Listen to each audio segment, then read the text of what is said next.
Hey guys, check this out. It's not every day you get a bass this cool and this well known in the shop.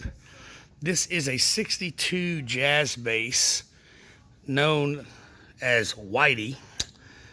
Belongs to a fella by the name of John Cowan. He's had this bass for many years.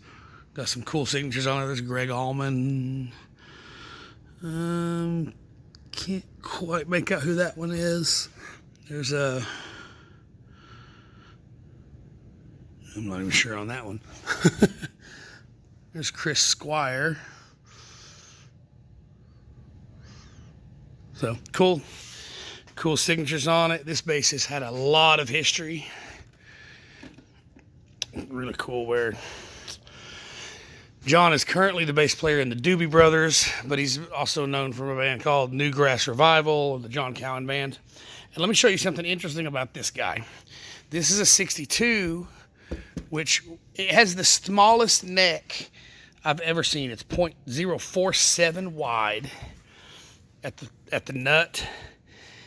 You know, the width is very narrow, and the thickness front to back here is .73, so it's less than 3/4 of an inch thick, which really shouldn't exist. And what we've realized, because a neck that thin, theoretically, with a single action truss rod, the truss rod should be coming out of the back of this thing. But what we discovered a while back, look at the side profile of this rosewood.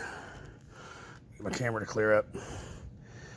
This thing has been refretted and planed so many times, there's hardly any rosewood left. The slab board, if you look at it down here, it's hard to get a good shot of it. This right here should be much thicker. This thing has been planed and played and refretted and planed and refretted so many times. There's hardly any rosewood left on the front. Look at that. Look how thin that is. Let's see if the camera will clear it up. You can barely even get a shot of it. It's so thin. So it makes this the thinnest, fastest playing jazz bass neck I've ever seen. And this is the neck we used to model our thin, skinny A neck here at Bluesman Vintage.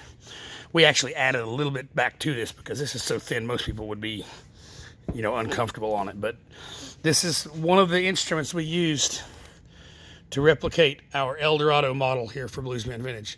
But I thought you guys would get a kick out of seeing it. It's such a cool original jazz bass with so much cool history to it.